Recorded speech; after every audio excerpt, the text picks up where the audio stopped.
Hey there, everyone. Welcome to Utility Sports. Really excited for this live stream and one that I was not planning to be recording on Sunday morning.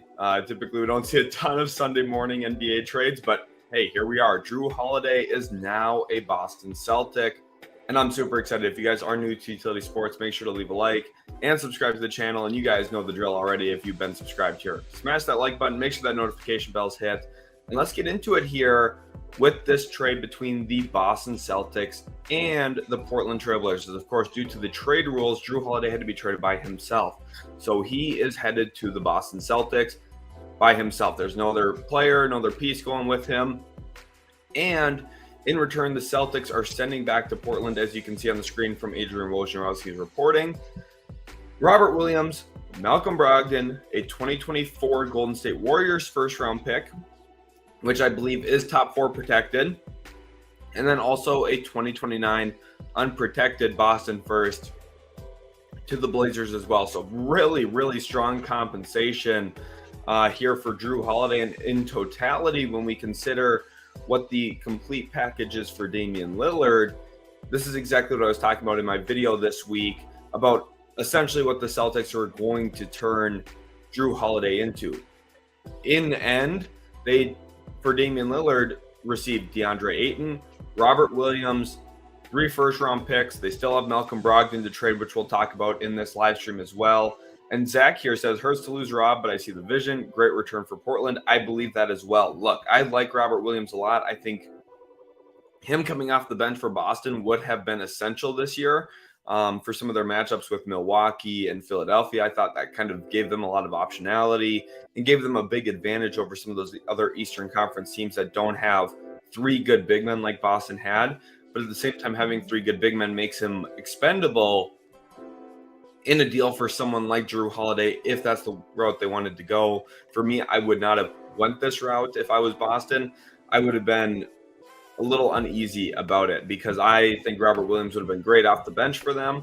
But Portland ultimately lands him here, and like Unlimited says, I love Portland's young core. They've made some really smart decisions. I think DeAndre Ayton and Robert Williams, 2 very different style bigs, but both of them can work alongside the guards that they have there in Portland.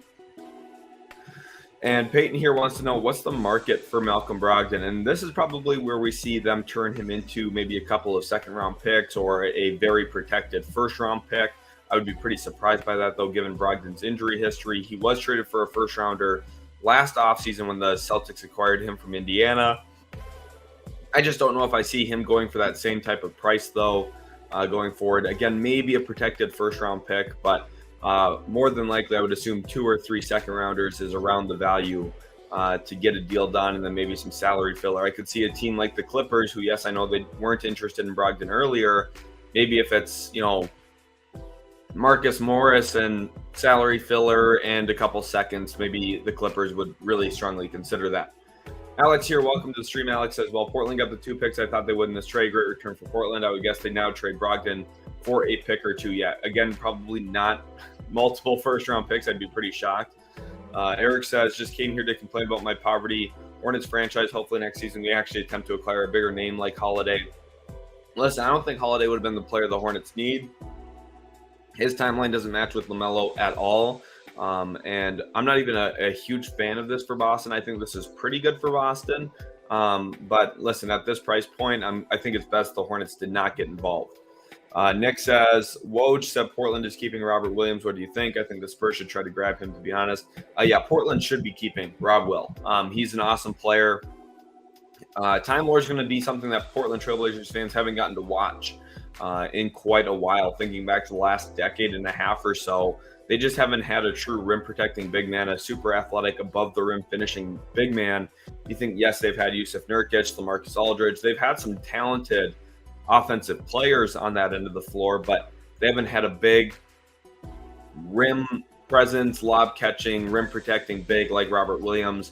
And I do think he's an awesome piece to have next to Sharp and Scoot Henderson, who, when they both get paint touches, Time Lord's going to be there on the back end looking for some lob finishes and bringing some of that rim presence, which I think is very, very good. Wavy says, how do Rob and Ayton fit next to each other? So here's the thing. I'm not sure how much Robert Williams and DeAndre Ayton would play together. To me, I think that you could explore it because Ayton's kind of got a perimeter-centric game, not shooting a ton of three-pointers, but he shoots a good number of mid-rangers and post-ups. And I do think you could play them theoretically together. Ayton kind of is a spacer when Williams is screening, and Williams kind of is a backside rim sitter while Ayton's screening. Then maybe you can have Ayton fade and flare out of some of those options.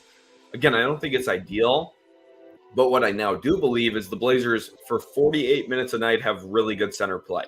And that's pretty awesome. Early in a rebuild to have two guys that you're like, yeah, that's going to be our center position for the next 4, 5, 6, 7 years. That's a pretty good head start to a rebuild, especially when you feel good about the guards you already have in the building. Now all of their attention should just turn into drafting wings. And yes, that's tough to do. It's tough to find high-level wings. But if they do, then their core looks really, really, really fantastic. Mary here says, not gonna lie, don't be shocked if Portland makes the play and competes for a playoff spot because they have a solid team over there now. I would be pretty shocked. I'm not gonna lie. If they did that. And it's not because they're not talented. I think they are very talented as a team. I'm a big believer in Shaedon Sharpe and Scoot Henderson both. I think those two guys are going to blossom into fantastic players. Just the reality right now is they're very young. They're going to have to try and figure out the chemistry on the fly here. They've got training camp right around the corner. They're going to have to figure everything out very, very quickly. And then on top of all of that, looking at Portland, I mean, it's just the Western Conference is so loaded. The Dallas Mavericks missed the playoffs last year. The Utah Jazz missed the playoffs last year. I think both of those teams are significantly better than Portland just in terms of their ability to compete right now because they've got more veteran-style players. Yes, Dallas might start a couple of rookies, but they also have Luka Doncic and Kyrie Irving. Unlimited says, I hate to see Rob Will in a backup role, but it's all right. He's going to thrive down low with Scoot and Simons beating him the ball. Yeah, I think he'll do well. Mateus says, an injury to KP or the decline of Al Horford could jeopardize this new attempt by the Celtics, and that's partially my concern. And I don't think that Kristaps, yes, people are going to say, oh, injury prone.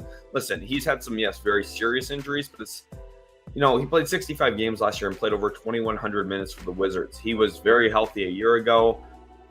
And as long as he doesn't have a drastic injury, he'll be on the floor.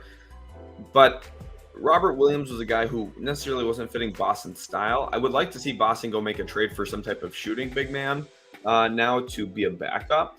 But it's, it is a risk. That's what I'm going to say. Ronald Armstrong says Robert Williams always hurt.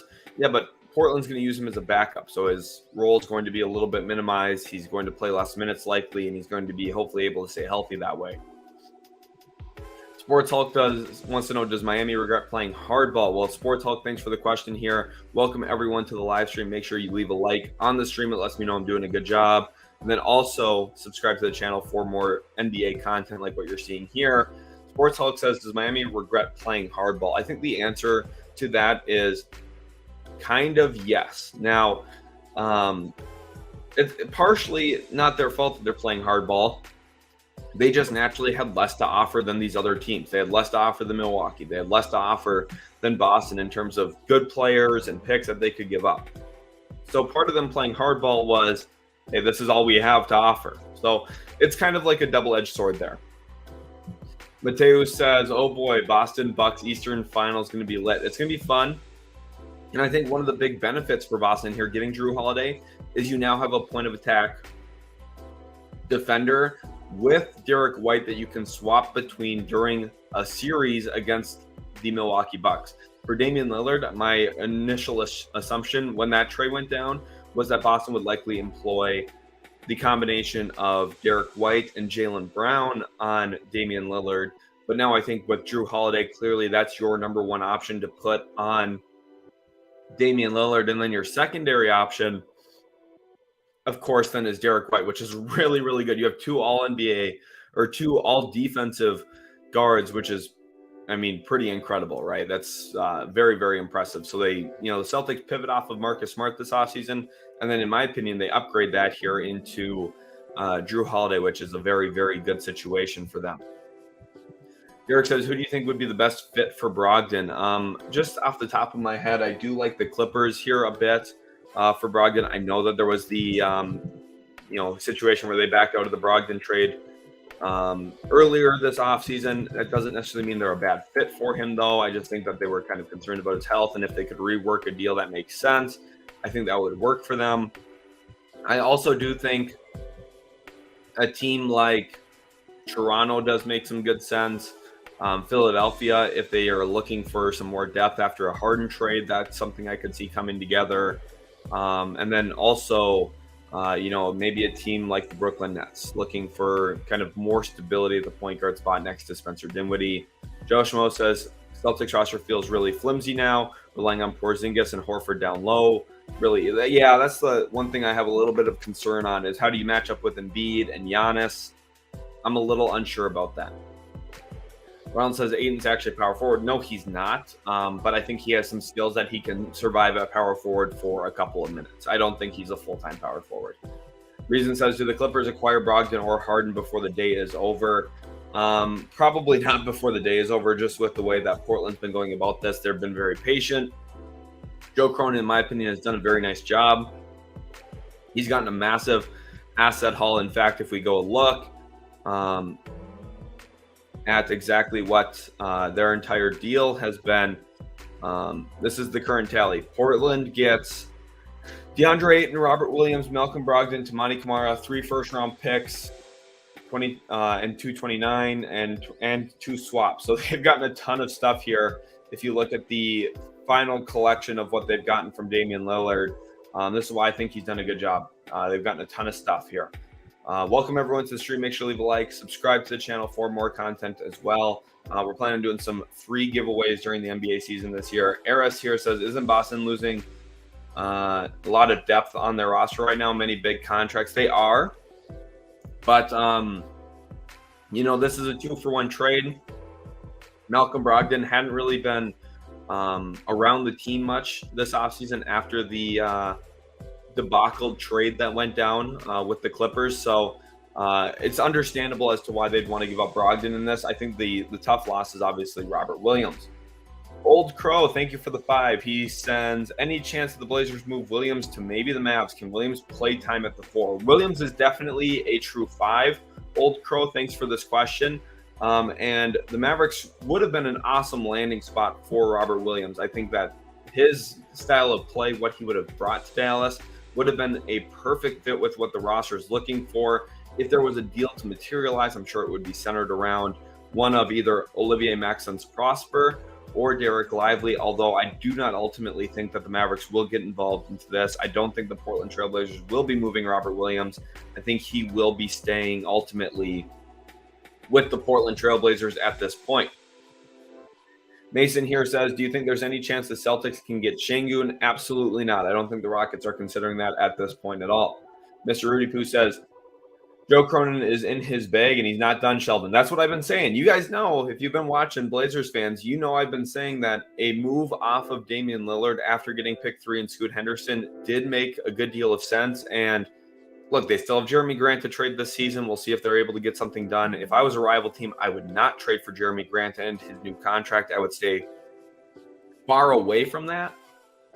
But there will be teams interested, including the Dallas Mavericks, as a potential option for Jeremy Grant this season. But yeah, he's got more moves to make. He's got a Malcolm Brogdon trade to make, a Jeremy Grant trade to make, and we'll see what else he does. Maybe an Anthony Simons deal develops at some point down the road, probably not within the next 8 to 12 months, though. I'm looking kind of more long-term with something like that. And really the centerpieces of the team now are, of course, DeAndre Ayton, Robert Williams, Scoot Henderson, and Shaedon Sharpe. And that's a pretty good starting point for a rebuild. With less than a week after a Damian Lillard trade presented itself, they're now in a spot where you feel good about the pieces that they have. They're going to have avenues and windows to getting more high draft picks and other future picks from other teams like Milwaukee and Boston now, including the Golden State Warriors first round pick this year. We're at a pretty good spot. X Smoke says, hello there, Sheldon. Welcome to the stream, Smoke. Glad to have you in here. Mateo says, would you trade Brogdon's 2-year contract for the expiring contracts of Marcus Morris and salary add-ons like Highland and Amir Coffey, as well as several second-round picks? This is the type of deal I think we could see materialize. I'm not sure if Highland would necessarily be included. It could be someone else on the roster, maybe a Kobe Brown type player, maybe one of the other guys like a BJ Boston or Jason Preston, I would be kind of surprised to see Bones get dealt. Because right now I think the Clippers view him as their backup point guard behind Russell Westbrook. But that's kind of the package, though, that you're looking at. You're looking at Morris, Amir Coffey, second-round picks. That's kind of what we're looking at. Sylvester here says, so what do you think now this with Celtics getting Holiday, what do you think the Sixers are going to do with Harden? Again, focus stays on the Clippers. The Clippers are really the only team I can see trading for James Harden this offseason. But we'll see. We will see. Rohan P says Boston's chemistry going to go bad. I don't necessarily know about that. I think Jrue Holiday is a pretty good locker room guy. I know he's a little bit quieter by nature, but I think he's going to fit in with that team. And I think the Celtics are kind of banking on Jason Tatum and Jaylen Brown stepping into leadership roles, which I think is a good bet for them. At this point of their careers, they've been able to be the star players without some of that locker room pressure. Now it's kind of their opportunity to take ownership of that, take the lead role in the locker room, and I think that's going to be good for them. Paulie says Dame will light up Jrue just like Butler did. Yeah, Dame's going to light up people. That's kind of the way the NBA goes. If you have an elite offensive player, typically they're going to beat the elite defensive player. The whole point of the elite defensive player is to make him work, to make the guy on offense work. I think a great example of this, the 2021 finals between the Bucks and Suns, Devin Booker was getting his all series long, including in what I believe was game 4. He had 40-something points. PJ Tucker made him work for those 40 points, though. And it, just over time, over the course of a series, it does wear and tear on players a little bit. That's why the Suns kind of started to taper off and fall off toward the back end of the series, while the Bucks were able to maintain and rest Giannis and some of their better offensive players, thanks to PJ Tucker's role in that series. He says, do you think Embiid should just ask for a trade now? No point in competing in the West, in the East with the current Sixers team.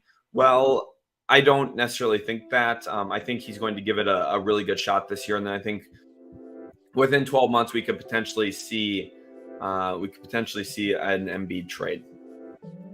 Fat Cookie Monster says, does this hurt Ayton ESPN points league fantasy value with Robert Williams? Or can Ayton still put up 20 and 10?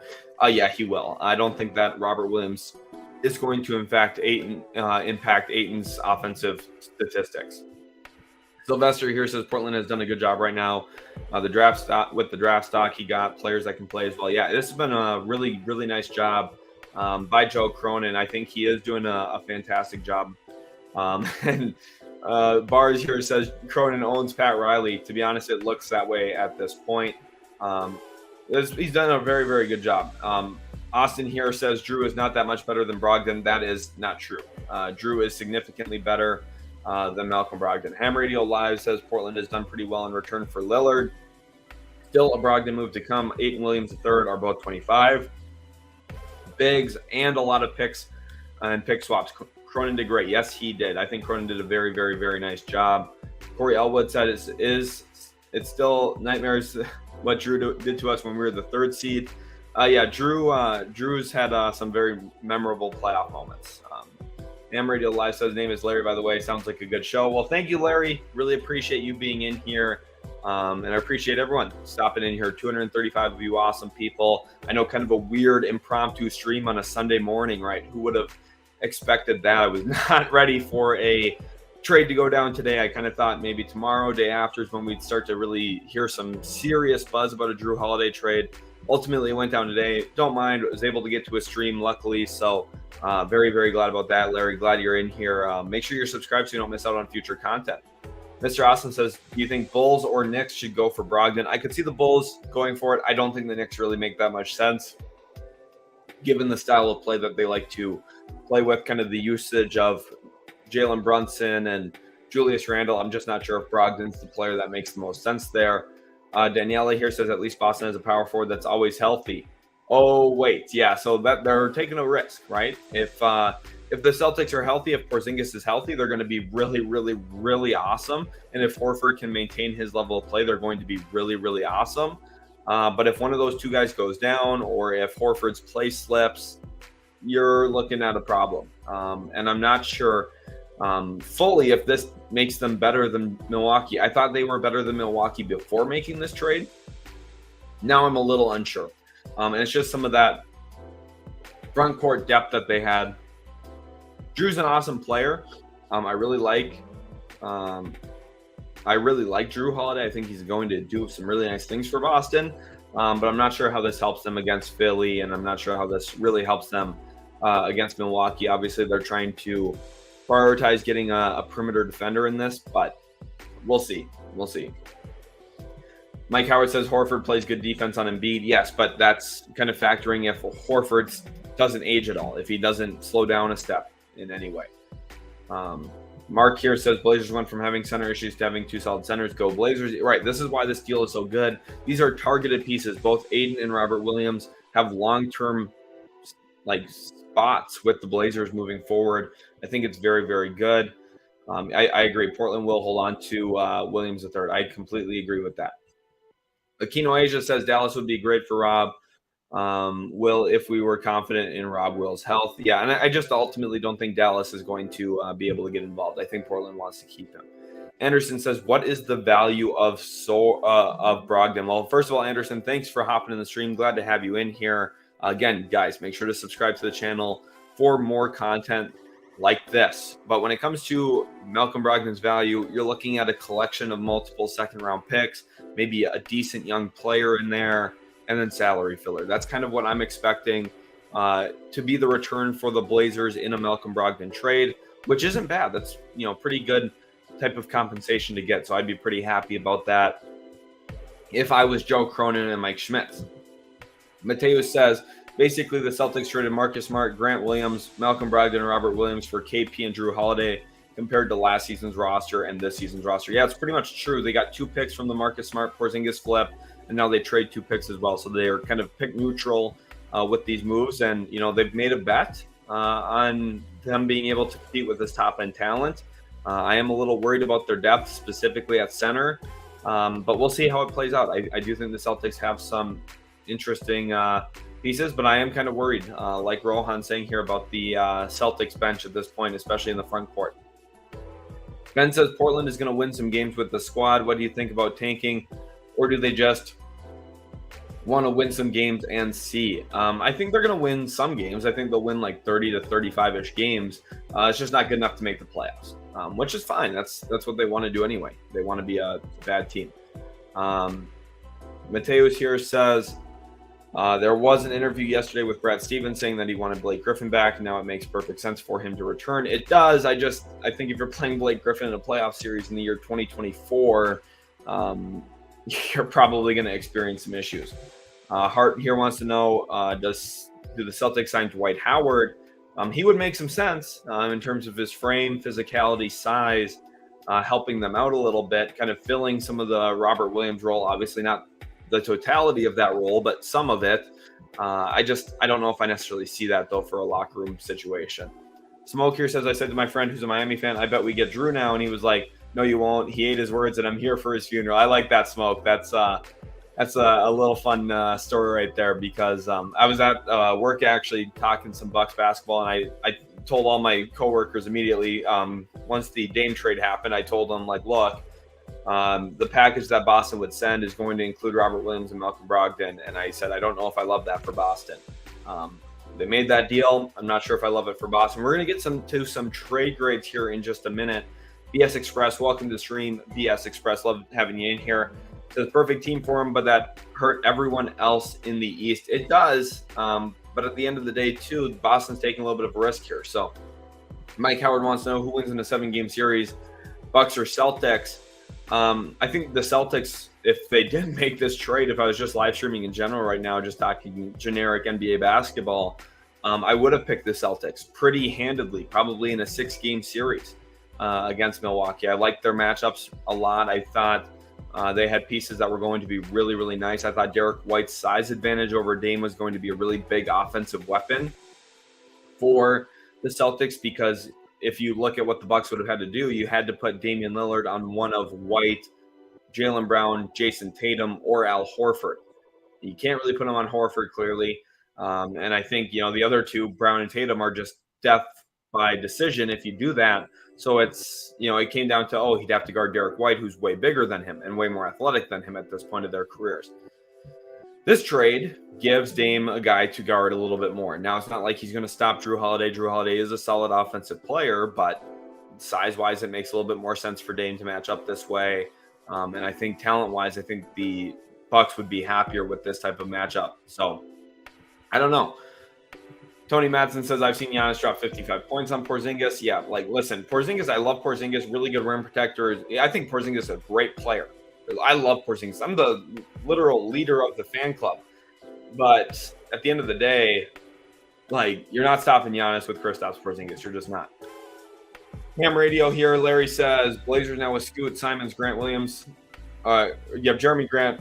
Sorry, I read that as Grant Williams. Jeremy Grant, Robert Williams, third and Ayton. Still have Thibault Sharp off the bench. Not as bad as Miami offered.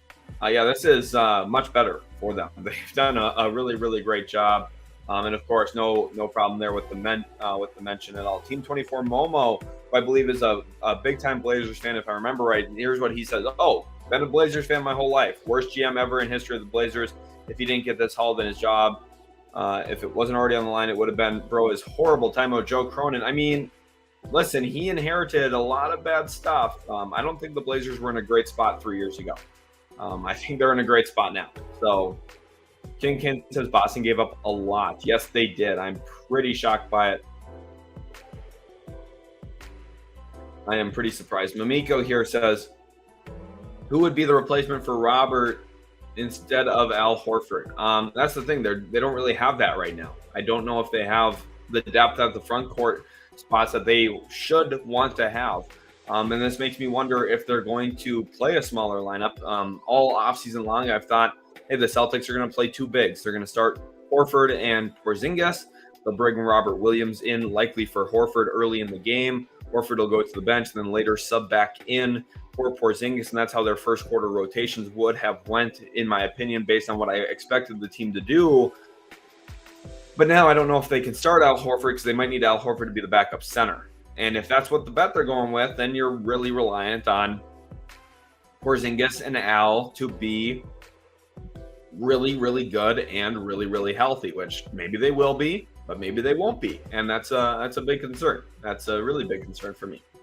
Mosin here says very quickly, Portland has vastly improved its future potential. If Scoot can play at an all-star level within 3 years, they will be kind of scary. Yeah, I think both Scoot and Shaedon have serious all-star potential, not just like if everything goes right, they can be all-stars. I'm talking like I would probably bet on them turning into all-stars. Definitely Scoot. Probably Shaedon. I've seen flashes of him that I'm like, oh my gosh. I've also seen flashes where I'm like, yeah, he's going to be a really good wing, maybe not an all-star. So I think he's kind of like up in the air there. A little bit more with Shaedon, but with Scoot, I feel very confident from all my draft work on him that he's going to be an all-star level guard in this league at some point. And I think that ultimately they're going to be really, really scary in the future. Pat here says, similarly, how does this affect Tatum's fantasy value now? Will he still put up similar numbers to last year? Was my first pick, took Giannis over him because of Giannis' injury concern. I think Tatum's going to put up numbers.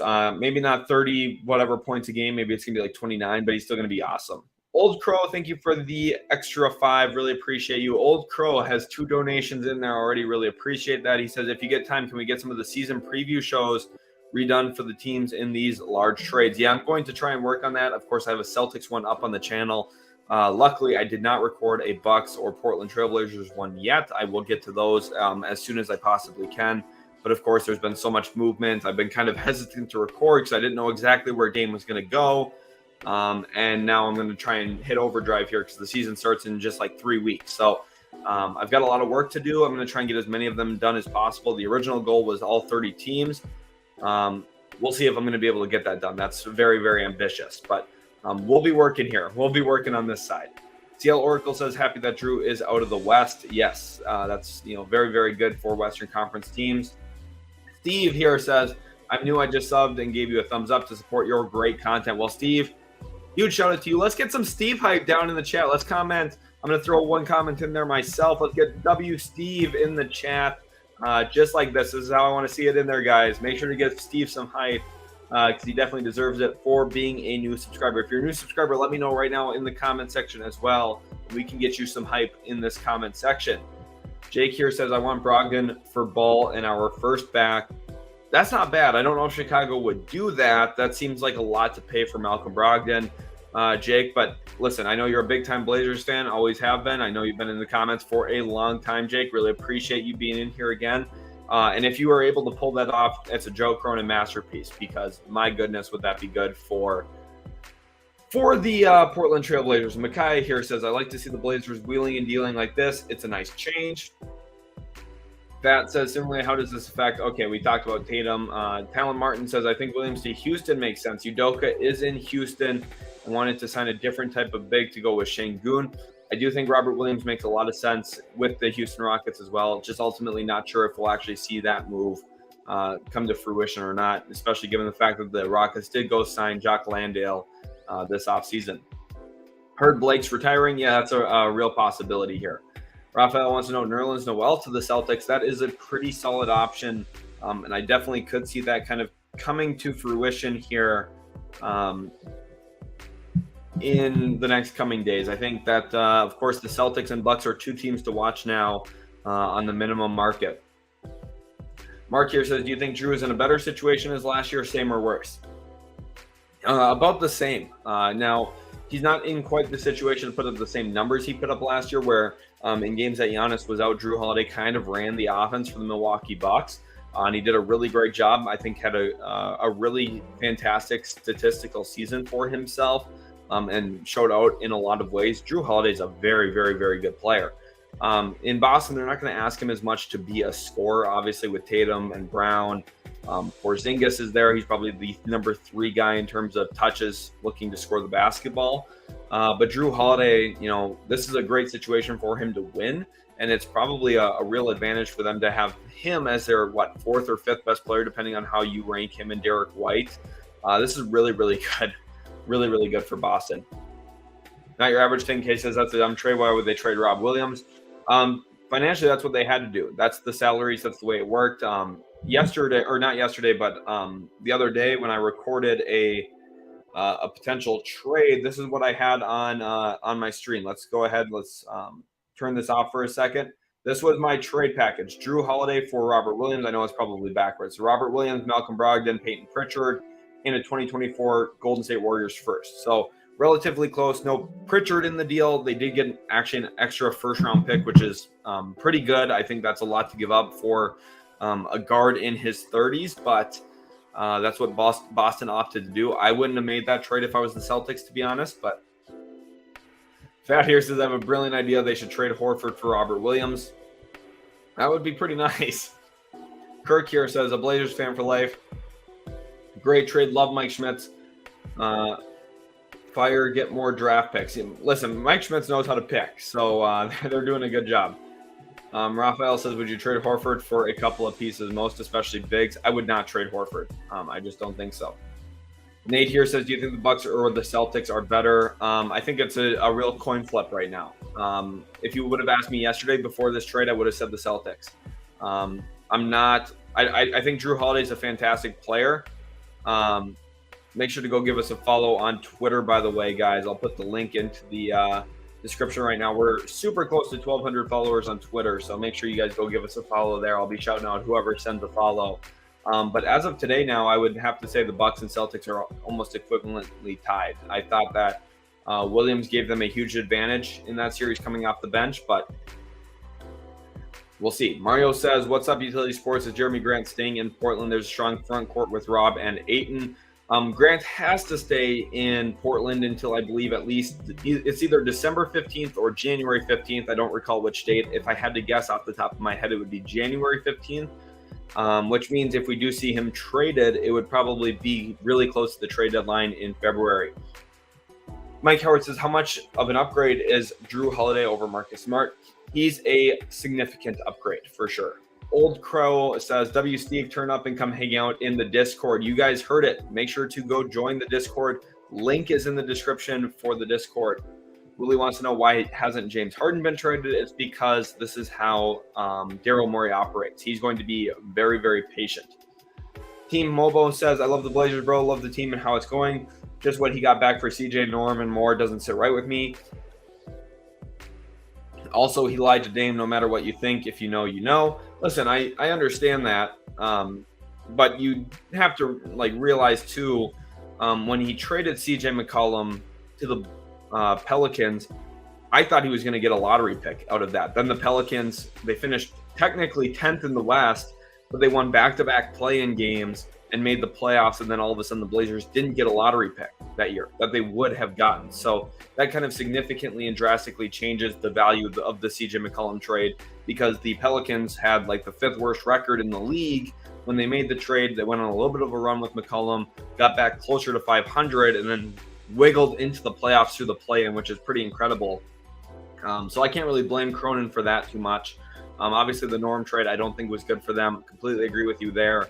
And obviously, yes, I don't think he handled this Dame situation the best in terms of the personal relationship side, but from a value standpoint, he's done a great job. So, Smoke says you picked against my Steelers. I thought we had a good relationship. Listen, whenever I pick against the Steelers, they win. So me picking against them is actually wishing good luck upon your Steelers. Raphael says, would you trade Horford for more quality players? No, I would not. Mike Howard says, how certain are you that Harden sits out? Harden will not sit out NBA games. He will make it tough. He'll miss training camp. He'll do all of those types of things. He won't miss the actual season.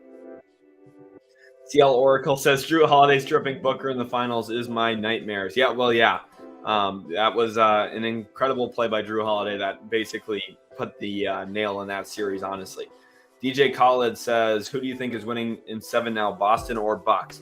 I've said this a couple of times, but I just want to make sure everyone's aware, based on my thoughts on this type of trade.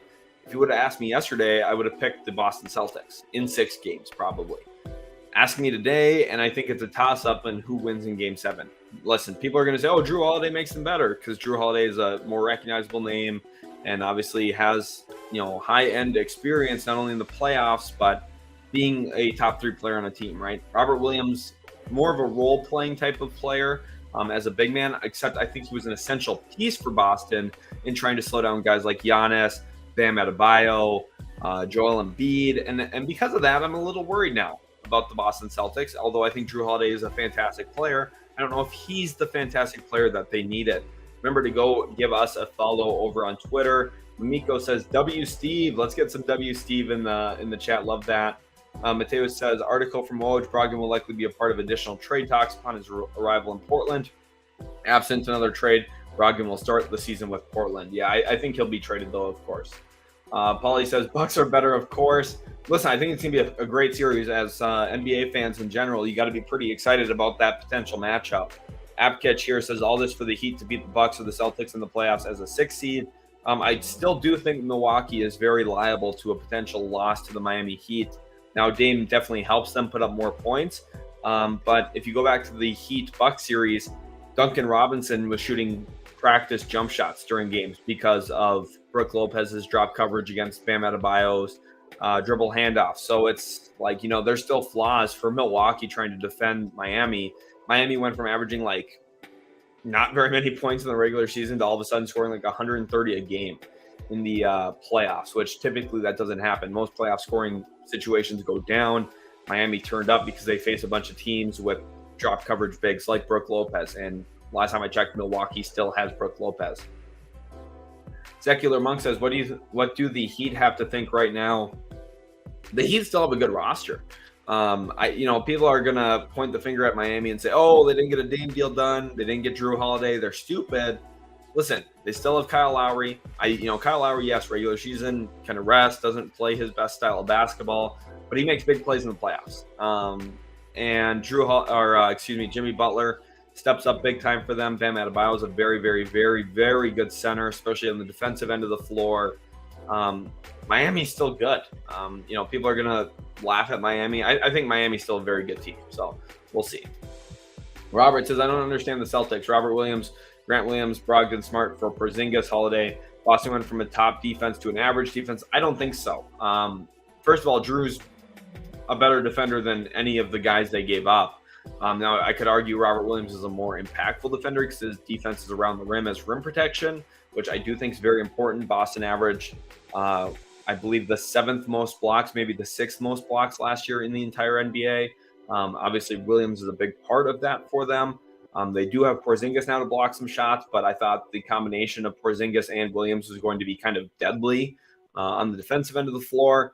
Jrue is very good at the point of attack. That is important. Boston has a collection of good point of attack defenders. Derek White, Jrue Holiday, of course, at the guard spots. Then you have Brown and Tatum, who are good defenders.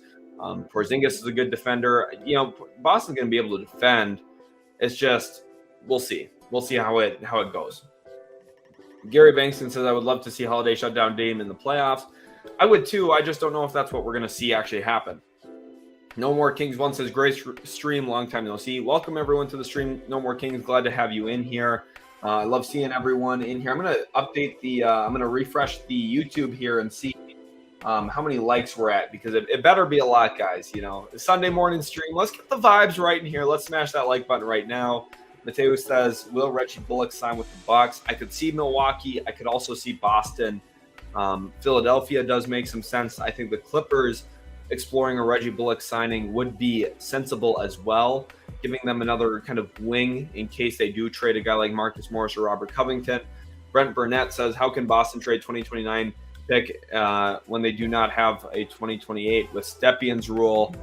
Because it's a swap. They actually owe a swap in 2028 with San Antonio, if I'm not mistaken. Let me pull up the picks just to be sure. Obviously I do a lot of work making sure I'm aware of where all the picks are. So 2028, Spurs have option to swap 2028 first. So because of that, just kind of like what Phoenix did this offseason, trading all the swaps for Bradley Beal, you can trade your pick outright in year 1, and then year 2, you can do a swap. And then year 3, you could trade it outright. Year 4, it could be a swap, because the Celtics still own a first rounder in 28. It'll just be either their own pick or the Spurs pick, depending which pick is lower in the draft.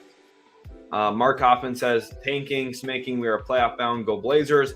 I'd be pretty surprised if the Blazers make the playoffs, but Mark, I like that type of energy. Let's get some hype from Mark in the chat.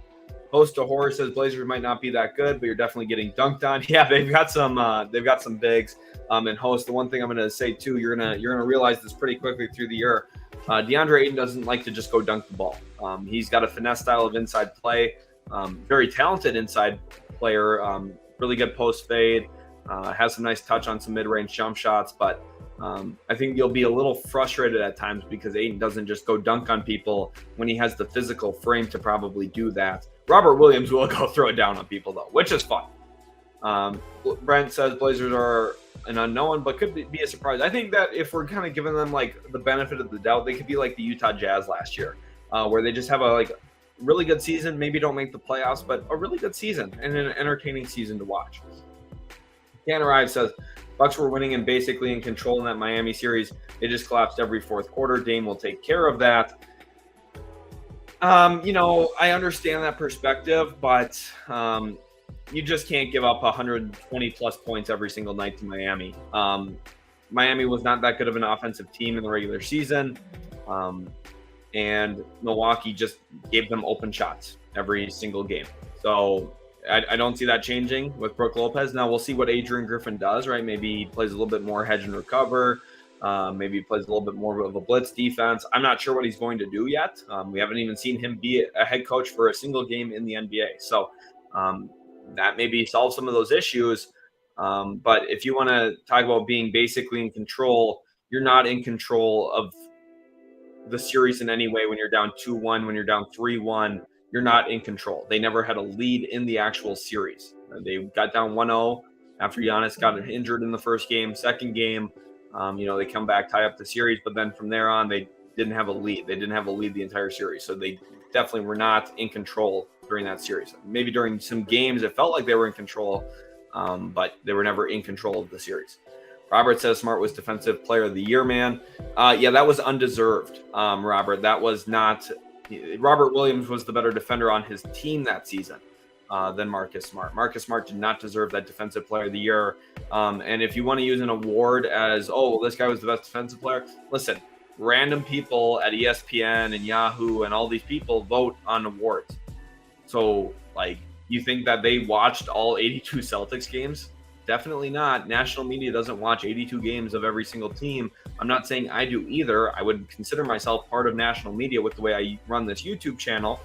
But I'm telling you right now, Robert Williams, with the way Ime Udoka was coaching that year, was way more impactful defensively than Marcus Smart. But Marcus Smart was loud and told people that he should be Defensive Player of the Year, and then they voted for him. Adam here says, thank you for addressing that L comment. Adam, of course, glad to have you in here. No More King says, Pistons fans not excited Dame is in our division. It's okay. As a Pistons fan, you've just got to be excited. Monty Williams is going to bring really good stability to that franchise, and I think that's going to be really, really good for them. Secular Monk, welcome to the stream, by the way, Secular Monk. I don't think I've seen you in any previous stream, so I'd love for you to subscribe to the channel if you want to, of course. Completely free to you guys, by the way. This takes a second of your time. I'm going to check the likes on the stream here in just a minute, too. So let's get those likes up. He says, what value does Brogdon have on the trade market? Could the Blazers get another first? I think the best type of value they could get is a first rounder, and that's maybe if they take in somewhat of a negative contract at the same time. Otherwise, and I do want to say one thing real quick, Portland turning Yusuf Nurkic into something was a home run for Joe Cronin. I just do want to say that Nurkic was a negative contract, in my opinion. But Brogdon, at this point, maybe a first. I'm pretty skeptical of that, though. Remember, the Clippers were essentially giving up pick 30 for Brogdon in this draft, which is the lowest number a first-round pick can be, and then they backed out of the deal. So I'm a little skeptical on if they can get a first-rounder, but we'll see. We'll see. Ken Arrive says, I believe more in how much complementary stars are to each other than how many or great stars you put together. There's only one rock to share. Well, yeah, obviously. That's where, ESPN's coverage is rather lacking typically because they don't think about how stars fit, which is why I don't know if Jrue Holiday necessarily amplifies Boston as much here because of the offensive end of the floor. I'm not sure if I love it as much for them as I know other people will. I think Robert Williams is going to have a huge impact for this team coming off the bench as a rim protecting big. I think that's very rare to have a good rim protector off the bench in the NBA, someone who's a really nice lob catcher. It's just hard to have. I think Boston had one of the top 20 centers in the league, arguably, coming off the bench. I think that was going to be a huge benefit for them. But now Portland has that, right? So credit to Portland for making that move. And then when it comes to Dame, I'm not sure exactly which stars you're talking about here because, it could apply to a bunch, Kyrie and Luka, for example. But if you're talking about Dame and Giannis, I think those two guys are very complementary because of Dame's range, stretching the floor, making it a little bit tougher to help onto Giannis drives. Now, listen, there's still going to be ways to try and combat those two guys, but a high pick and roll between Dame and Giannis, which I'm not sure how much Milwaukee's going to use, but if they use it a lot, that's going to be really, really, really deadly. Apkish says, do you think the Heat try to pursue Harden at the deadline for cheap? Also, when's the draft content coming through? In the process of working on the draft content, Apkish, it'll be coming here in full force relatively soon. We'll see exactly when I start getting to it because I wanted to try and nail out some more season previews, but we'll kind of see how the next couple of weeks go with my schedule. I've got some big news on the horizon too, potentially, which I'm excited about. But Apkish wants to know if I think the Heat will pursue a Harden trade. I absolutely do not think so. I would be very, very shocked if that happens. My family says, wow, I was hoping the Warriors would have traded for Holiday. Darn it. Yes. So he's in Boston now. Again, make sure to go follow us over on Twitter. Let's see. Do I have any follow notifications? Come on, guys. Go hit that follow button over there. Let's see. Also, I'm going to update the stream real quick. Let's see how many likes we're at. We're at 68 likes. That's not bad. I think we could do better, but that's not bad at all. Brent says Brogdon to the Jazz or Clippers. Those two expressed interest in him. I think both of those options do make some sense, Brett. D-Lob here says Boston will be just the same, either conference finals or finals. And then somebody else will lock up Jason Tatum. Jaylen Brown will cough up the basketball. I mean, listen, that's the thing, though, is if the minimum for Boston is making the conference finals, like 27 other teams in the league would be jealous of that result. So, I mean, they're doing a great job. Boston is. They're in a great spot. Oracle says, I went to a Portland versus Suns game in Phoenix last season, and Nurkic was whooping 8 in that game. Everyone seems to be so down on Nurkic, though I think he will be solid. What do you think of your Mavs? Listen, Nurkic isn't a bad player. He's offensively talented. I just think he's aging, and I think he's at a spot where, staying healthy has always been a problem for him, especially more so in recent years. And then you also look at the fact that Ayton was a former first overall pick, and he's significantly younger. That makes it a tough sell for me. And when it comes to my Mavericks, I think that they're solid. I just don't necessarily know if they're a team that can really truly compete for a title this year. I'd be pretty surprised. A new tweet from Shams here. Free agent guard Cam Payne has agreed to a 1-year deal with the Milwaukee Bucks. Absolutely no surprise. This was going to happen. I tweeted about that the other day, that Cam Payne was likely going to be headed to Milwaukee. So that's a little bit of extra news here for you for the stream. Milwaukee gets another guard. They go sign Cam Payne. Colin here says, how did Milwaukee not double Jimmy when he started going God mode? Because Mike Budenholzer was struggling with some stuff in his personal life. I really think that he was coaching with the cloud in mind, honestly. Shorts for you all day says Boston best starting 5 in the league. Yeah, you're looking at Jrue Holiday, Derek White, Jaylen Brown, Jason Tatum, and Kristaps Porzingis as the starting 5. That's pretty potent. You could also argue maybe Denver with Jokic and the starting 5 they had this past season. Paulie says, would you like to see the Bucks pick up Cam Payne as backup? Well, yes, I would like to see that, and that's exactly what we saw here, Paulie. Obviously, your comment was 7 minutes ago, so news literally just broke. So you were a little bit ahead of your time here, Paulie. So shout out to you. My family says excellent trade for the Celtics. They needed to fill the void left by Marcus Smart. I don't know if they needed to, but that's what they're trying to do, I guess. Richard says Blazers definitely upgraded the big man spot if they're able to stay healthy. I think Williams is a good insurance policy if Ayton becomes too much of a head case, 110%. And I think they both do different things that fit with their young guys, which I love. Mark says, correct me if I'm wrong, but the Warriors pick is only top 4 protected. I hate to root against Steph, but tank it, Warriors. Listen, yeah, I don't think the Warriors will be sending a lottery pick. I'd be pretty surprised, but you never know. You never really do know. Matt Sands says, do you think Harden will get traded before the season starts? Probably not. If I had to guess, I would be pretty surprised. DJ Cal says Cronin is finally cooking. Ham Radio says hit the like, guys, hit the thumbs up. Yeah, we're way up. We're at 68 likes now. D-Rec here says nice videos, man. Really appreciate that, D-Rec. I'm not sure if I've seen you in a stream or not, and maybe you've been in here, but maybe you haven't left a comment. Huge shout out to you. I'm really glad to have you in the stream. Tanner I wants to know, will Robert Williams make sense for the Warriors? Theoretically, in a bottle, he would. I've talked about it a couple of times. I just would be really shocked to see it happen if he's not playing for Portland next season. Paulie says, I called it. You absolutely did.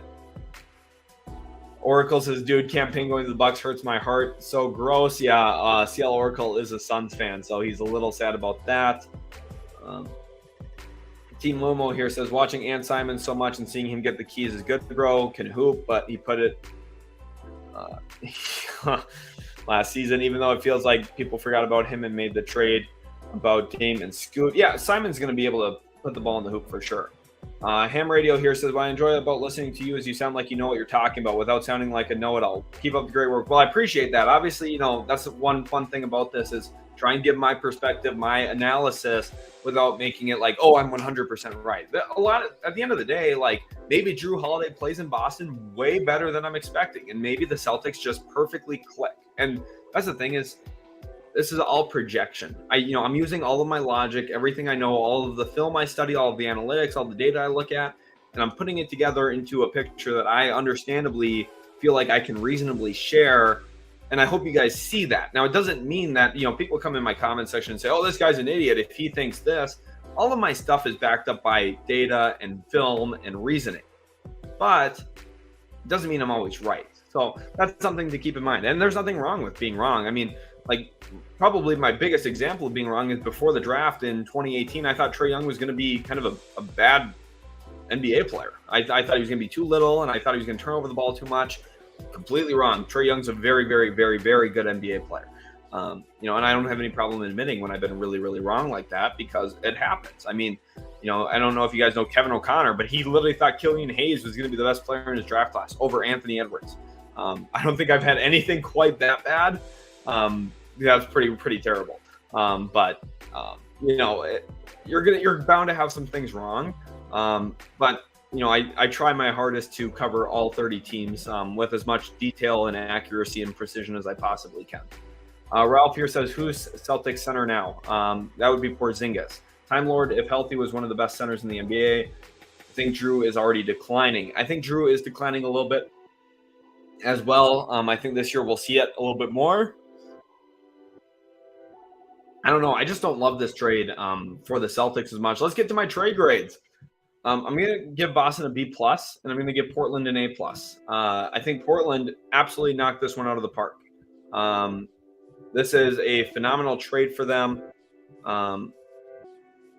Again, this is the ultimately what they've been able to get done here in the last couple of days. They've done a fantastic job getting pieces, bringing in talent. Portland, I think, has nailed this entire Damian Lillard thing. And what they were able to get for Jrue Holiday was immense. I think that they did a very, very, very good job. And with where they're currently sitting, I think that, ultimately you have to feel good about the situation as a Portland Trailblazers fan.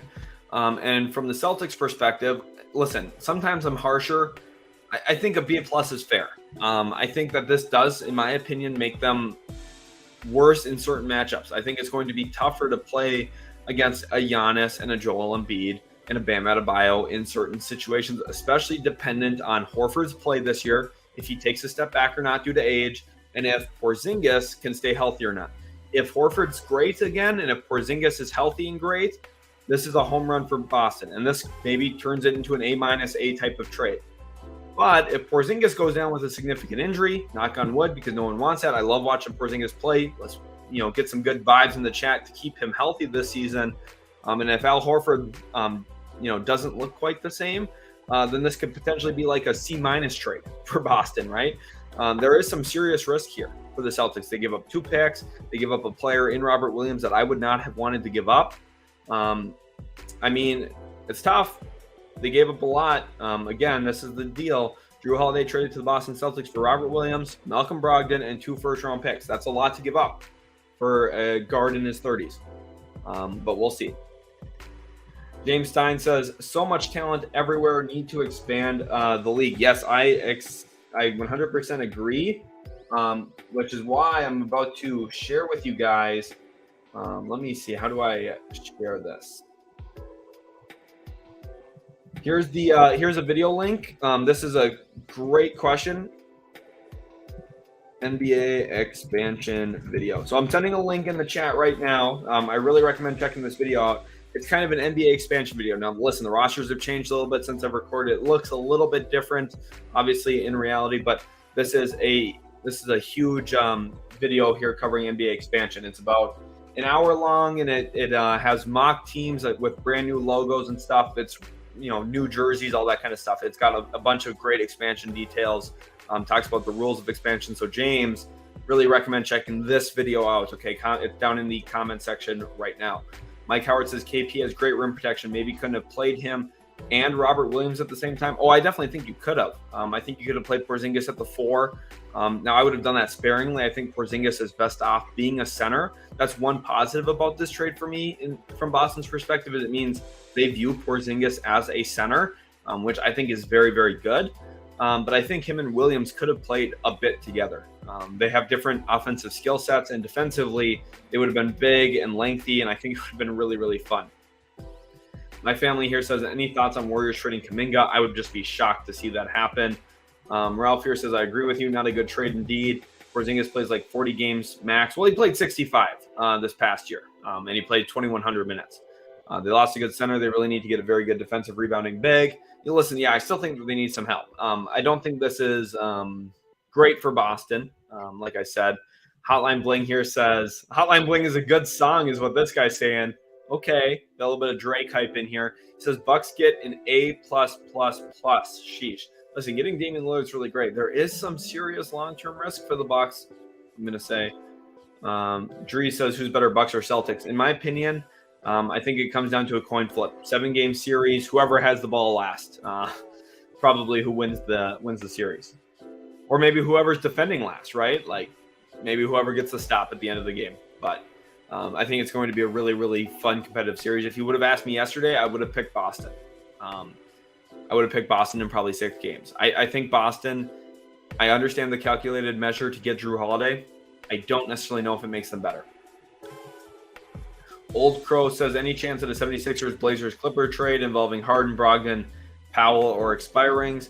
So here's kind of the complicated thing here. If the Sixers are doing this, you're basically sending them Brogdon and Powell, and you're hoping that Portland's okay with taking in Marcus Morris, and then the Clippers get hard, and then maybe the Clippers give up a first. I mean, I just don't know. That it seems like lost value for Philadelphia, turning Harden into Malcolm Brogdon and Norm Powell. It's like 2, I think, sixth men type players for James Harden. That just doesn't feel good. People love to trash James Harden. You guys know how I feel about him. I like James Harden a lot. But even just looking at it objectively, you're taking the guy who just led the league in assists and trading him for 2 guys who were bench pieces. I don't know. Seems a little ridiculous for me. Hotline Bling says, if the Clippers get Harden, they're going to the Western Conference Finals. I think the Clippers would be fantastic with James Harden. I think James Harden is pretty much everything the Clippers need. But hopefully you guys have had a fun time in this live stream. Been live for over an hour now. Xander here says, Jrue Holiday shooting has been on a rapid decline. Can't create his own shot. And also his defense in that Heat series was terrible. Listen, I think Boston's more worried about trying to use him against guards, whereas Milwaukee was trying to use him to guard up the lineup. They used him on Jimmy a lot that series, which is a clear size disadvantage. I think Boston's looking to employ him against the Damian Lillards of the world. And because of that, you're looking at what is, I think, a more favorable size advantage for Jrue compared to facing Jimmy Butler. But you are completely right, Xander, on the shooting aspect of things. And listen, sometimes if you're looking at playoff shooting series, look, Jrue played 5 games. If you're taking a 5-game sample, you could paint any player as, well, this guy's declining or he didn't shoot very well. Now, I do think you're correct. I just think that those numbers aren't necessarily going to perfectly hold up, especially in Boston, where the drive and kick game, which Boston was the best at in the NBA last year, I think that they're going to probably create a lot of open shots for Jrue Holiday. Now, the thing is, he doesn't shoot a ton of catch and shoot, so we'll have to see him do that. But I think ultimately Jrue is going to have a pretty good offensive season with lesser volume. I think is very, very important. Jason Jensen says Dame versus Jrue matchup is going to be fire. Yeah, I think that's going to be a pretty emotional return for Jrue Holiday when he ultimately plays again in Milwaukee at some point against the Bucks this season. We'll have to see how that matchup goes. But Drees wants to know who's better, Bucks or Suns after the trades. Definitely the Bucks. The Bucks are way better than Phoenix, in my opinion. Xander here says not to mention the Celtics trade 3 of their 4 Giannis stoppers and now solely rely on KP and 38-year-old Horford. This is where my biggest concern lies. Xander, you're absolutely killing it on some of these comments. I'm not sure if I've seen you in a stream before or not, Xander. So if you are new, welcome to the stream. Glad to have you in here. Glad to have some of your insight in here as well. I think that's what makes utility sports pretty special is, it's not just me analyzing stuff. Like, we get to hear your guys' comments, reply to them, talk about what your guys' perspective is a lot of the time, which I have never seen another YouTube channel really do. So Xander, glad to have you in here. Hopefully you decide to stick around and subscribe, and hopefully see you in future videos in the comment section and in our live chats. That'd be awesome, Xander. So I'm shout out to having you in here, and I completely agree with this notion. This is where the real risk is. Having Robert Williams, you always had a third big to throw at some of these guys like Giannis, Joel Embiid, Bam Adebayo. Not that you're worried about Adebayo a ton offensively, but just for a size rebounding matchup, that's what makes sense. Rose City here says Jrue is Dame's kryptonite. He has been, yes. We'll see, though, because at moments in the last couple of years, there's been times where Dame gets the better of Jrue as well. So, again, the whole point of getting Jrue Holiday for Boston is probably trying to make Damian Lillard work to get baskets. And Drew's going to do that to Dame. Jrue is going to make Dame work. It just kind of comes down to, can Dame make shots? And I think that we've seen enough from Dame's career where I'm going to bet, yes, he'll probably make some of those tough shots. But Rose City, I know I've seen some of your comments in the last couple of days. First of all, really appreciate some of those positive words. And I'm really happy for your Blazers. I've talked about how, like, if they traded pick 3 and kind of kept around Dame, how I thought their future was going to be really, really bleak. They did the exact opposite, which is what I would have done myself, orchestrating and running the team. Now, I'm not necessarily sure I would have made a deal for Ayton. I'm not exactly sure how the whole thing would have came together from my perspective. It would have been a little bit different probably. But I do really like this Robert Williams trade for them. And I think ultimately Portland's in a really good long-term spot now. And I'm not only happy for that organization, but for those fans. I've got a lot of Trailblazers fans that watch the channel. You guys are very, very passionate about your team. I know you love your team. Rip City's an awesome basketball city. And I think that you guys deserve this. And, you know, when it comes to trading a franchise icon like Damian Lillard, that's never easy. But I think Joe Cronin did a very good job. So a lot of credit to him. Xander says, you're running a good show, man. Well, I appreciate that. Glad to have you in here. Raphael says, Cameron Payne to the Bucks. Yes, we did see that on stream. I'll go ahead and pull that up again. Free agent guard campaign has agreed on a one-year deal with the Milwaukee Bucks. Sources tell The Athletic and Stadium. Brady Moon says the biggest mistake the Blazers have made is not making the Jeremy Grant a front-loaded contract that decreases. His contract looks a whole lot better in year 5 at $24 million instead of $36 million. Yeah, that would have been way better because they would have been way more tradable for sure, Brady. So that's a good point as well. PJ Clemens says Jrue's going to sweep Lillard again. Yeah, we will have to see, you know, back in the Pelican series, they did get the better of the Blazers too. I haven't thought about that for a minute. So PJ, thanks for bringing that up. We'll see if that how that series goes this year ultimately. Probably an Eastern Conference Finals series if I had to guess at this point in time. Mike Howard says any third team you see involved in a Harden to Clippers trade, it's probably still Portland with something around Brogdon, but I'm just not sure if we're going to see that happen in the next week or so. I'd be pretty surprised. Sam McMahon says I could see Brogdon on the Heat or Timberwolves. I'd be surprised to see the Timberwolves make a move. I think that they're kind of using a run it back approach, keep most of their roster together, see what they really have, and then go from there. The Heat do make some sense, though, for Brogdon. Belly says, how long till Embiid asks out for a trade? Next June is when that deal is going to happen. My family says, excellent show. Thank you. Everyone hit the like button. You heard my family. Go make sure to leave a like on the stream. Listen, guys, I've had so much fun doing this stream today. You guys have absolutely killed it. Let's see how many views. We're up to 91 likes. Someone disliked it, which is always my favorite thing is when someone feels like they should dislike the stream for I don't know what reason. Maybe they disagree with me on something. But that's the other thing, too. Like, you know, some people get all up in arms. Like, if you disagree with me, like, that's what you're supposed to do. Just because I say something doesn't mean you have to agree with it. Like, I hope you guys see that, like, sometimes just understanding my perspective and saying, look, I don't agree with you on that, but I understand your rationale behind it a little bit. Like, and sometimes, like, you guys say things that kind of alter my perspective. I'm like, well, I didn't really think about it that way. And then, like, slowly over time, my thoughts shift a little bit, especially as we see more games. So, you know, right now, this is all speculative. We have not seen Damian Lillard play a game with the Bucks. We have not seen Jrue Holiday play a game with the Celtics. This is all, like, ideally in my head, the way I picture the X's and O's actually playing out on the court. Sometimes, and then at the end of the day, like, you could draw a perfect X's and O's, generate an open shot, and if a guy misses, it's 0 points that possession. So that's just kind of how some of these things go. But my family really appreciate your awesome comment there. CL Oracle says, if we trade Nurkic and Allen for TJ McConnell and Miles Turner, would you like our chances more? Yes, I would. Although Allen, I think Grayson Allen's a sneaky good get. I'm not a huge fan of Nurkic. I think Miles Turner would be way better for Phoenix. He doesn't rebound the ball as well as Nurkic does, which obviously is going to be an issue Phoenix has, which is why Nurkic does make some sense there. But Turner protects the rim way better than Nurkic. So it's like a little give or take. McConnell, I'm not sure if McConnell's the type of guard you necessarily need. The ideal situation would be somehow turning Nurkic into Miles Turner, but that's just not going to happen. So I'd be pretty surprised to see Indiana trading Turner in any way. BMF says, if Scoot looks like a serviceable starting point guard at all, can we see the Blazers sneak into the play-in this year? Listen, I think the Blazers are going to be sneaky good. I think they're going to win some good matchups, and they're going to be like a team that if you overlook them, they're going to beat you.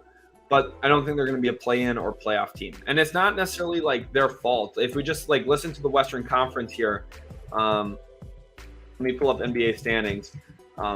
Just like listen to the teams here in the Western Conference. Okay, you have to have Portland be better than one of these 12 teams I'm about to name.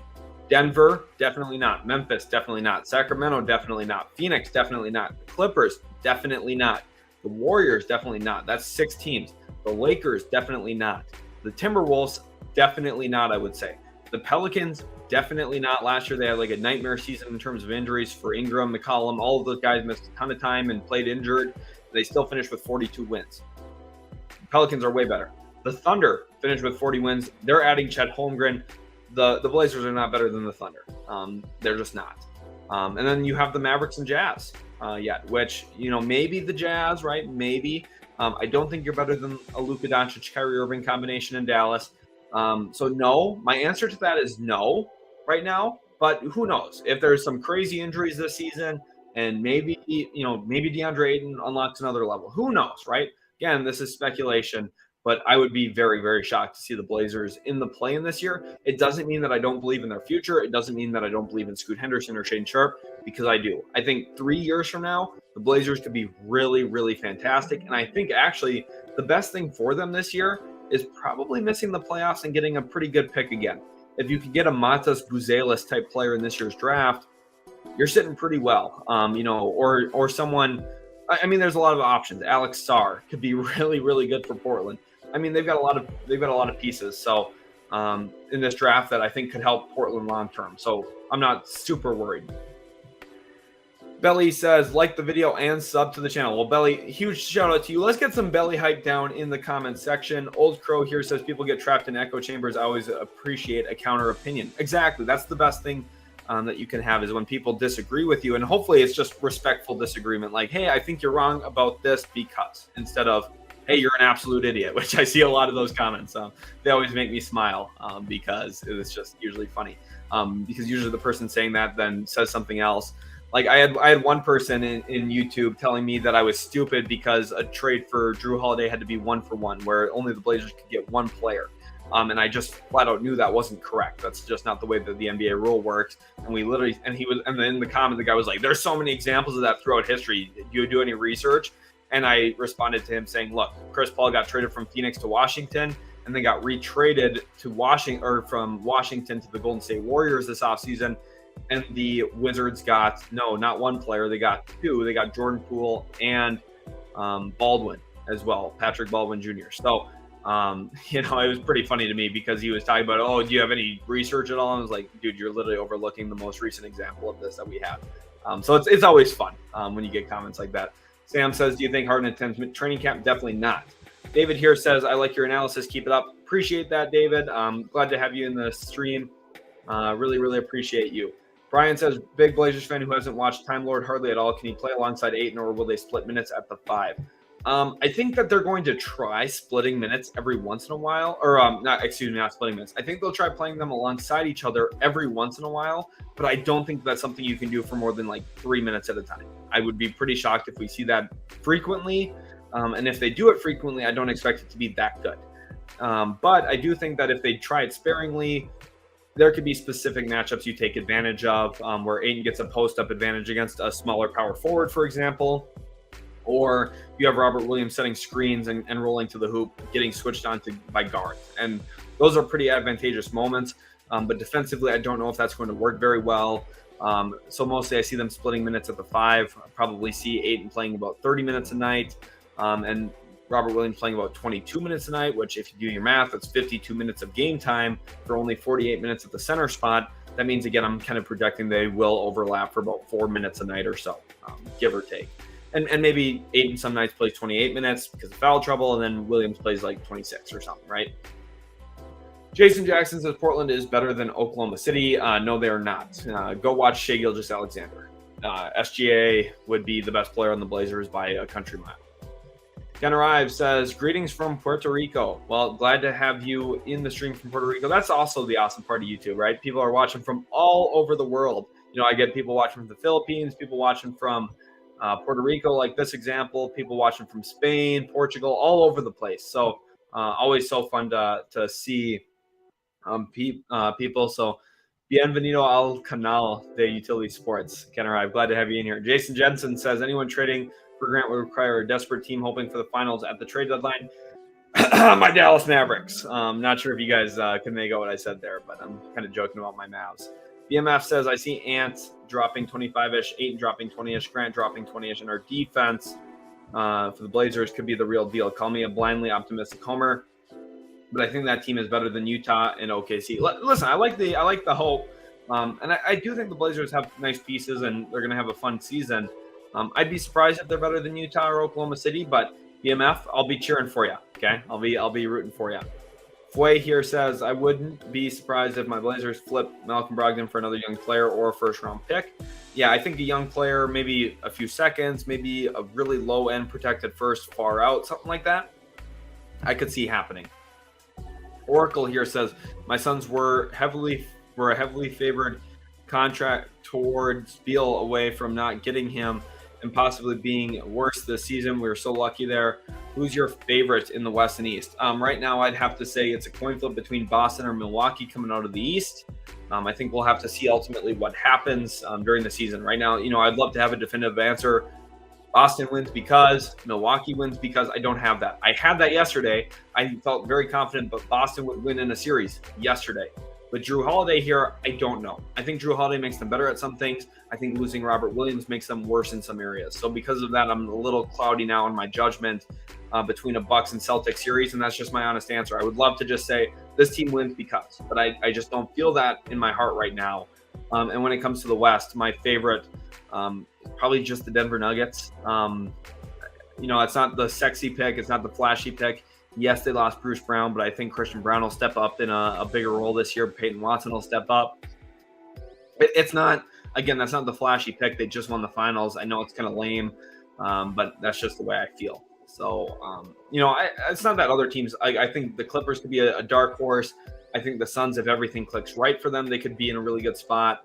I also think if the Suns don't have stuff click right, they could have a dangerous season where, with some bad injuries, they could be on like the brink of a play-in team, which I know sounds crazy to people, but I think that's a possibility. Scoot, Sharp, Simons, and Ayton each are better than their best player, though. No, that's not true. Oklahoma City has a player significantly better than all of those guys right now. PJ Clemens says, what are my Pelicans missing? They were missing shooting and they got it. They drafted Jordan Hawkins. They also brought in a little bit of shooting just recently. So they're doing a good job. Yeah, Scoot hasn't played an NBA game yet. Listen, I love Scoot. I think Scoot's going to be really fantastic long-term. I think the Hornets should have drafted Scoot Henderson second overall. I think it was a mistake for them to draft Brandon Miller. But you can't say Scoot's better than Shai Gilgeous-Alexander right now. He's just not. He just isn't. I can 100% promise you that. Sam says, I think OKC will be the top 5 seed and could be higher than 5. I agree with this. All the OKC love, I'm all there for. DJ Khaled says, do you think Thibault starts the season? Also, can I get your Blazers starting 5? Yeah, let's do Scoot, Shaden, and then Jeremy Grant's the 4, Ayton's the 5, and this comes down to Thibault or Simons, which is pretty much what your question's geared toward. I would start Thibault and bring Simons off the bench. I think Simons can be an elite 6th man. I know Blazers fans are going to say, whoa, what? Listen, it's not anything about his talent. I know the guy can dribble. I know he can put the ball in the hoop. He's very, very talented. I watched him put up a 40-point game a couple of years ago. In person. He's a fantastic talent. It's just like, and to this point, like, listen, yeah, I know he can't play the 3. Like, that's the issue. That's why I would start Thibault and bring Simons up. Are you not going to start Scoot? Are you not starting Shaden? Like, you can't do that, I don't think. I would start the young guys, bring Simons off the bench. Like, I don't know. We'll see. I think it would be a mistake benching one of Scoot or Shaden, though. I would not do that. What would Dallas give Portland for Grant? 2027 first-round pick and salary filler. Brian here says, definitely think Simon starts ahead of Sharp. Phillips loves experienced guys. Sharp will get big bench minutes, though. I just wouldn't do that. Maybe Phillips does, but I think that's a pretty big mistake. I don't know. Let's go to stat news real quick. I'm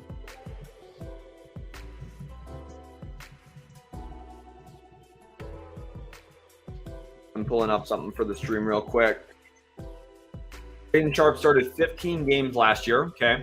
He played 33 minutes per game in those 15. He averaged 18.5 points, 5 rebounds, and 3 assists. And in that stretch, he shot 45% from the field, 36% from three, 77% from the line.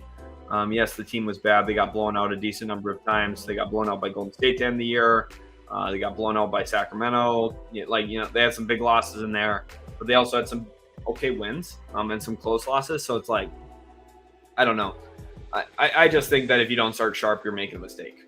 I understand what you guys are saying, but if you want a guy to not be raw, you have to give him minutes and like meaningful like minutes right away.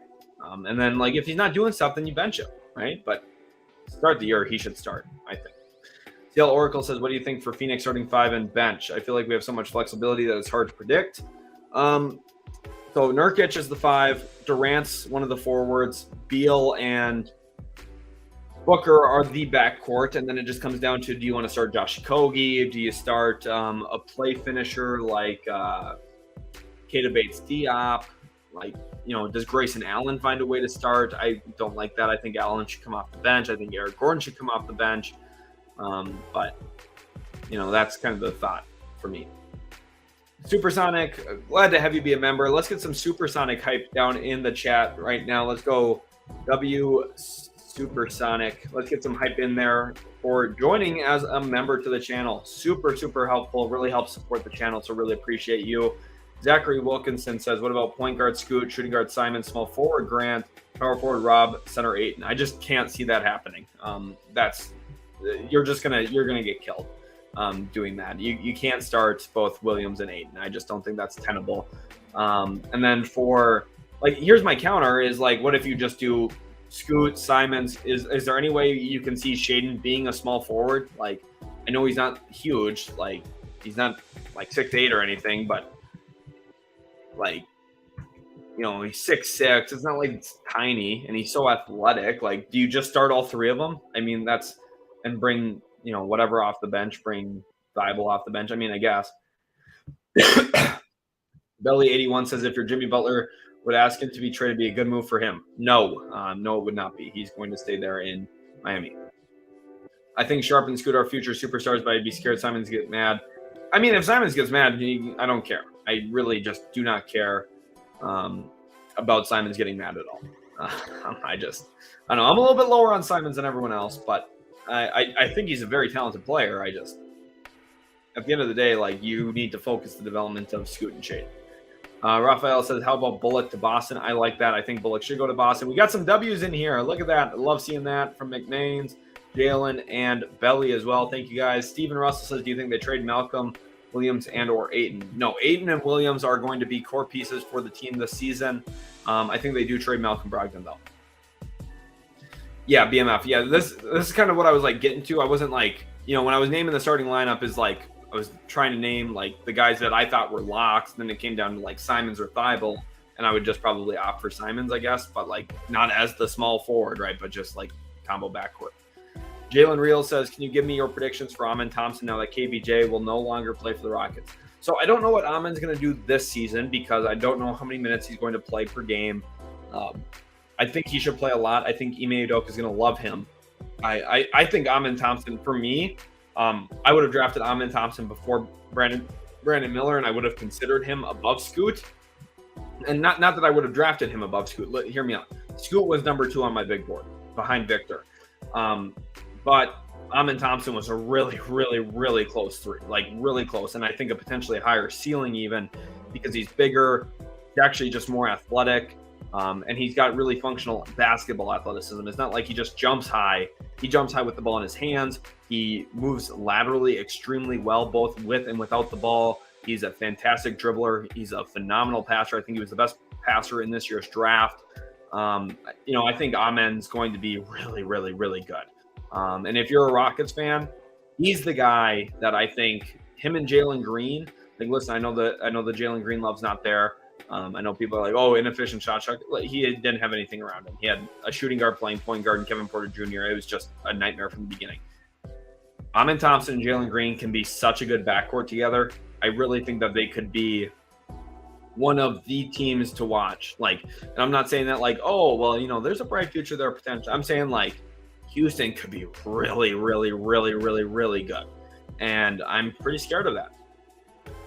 Seal Oracle says, tell Luka to watch out for White Pat Bev, bro. LOL. Feels weird to root for Allen. He's our jerk now, I guess. Yeah, I'm not a fan of Grayson Allen being there.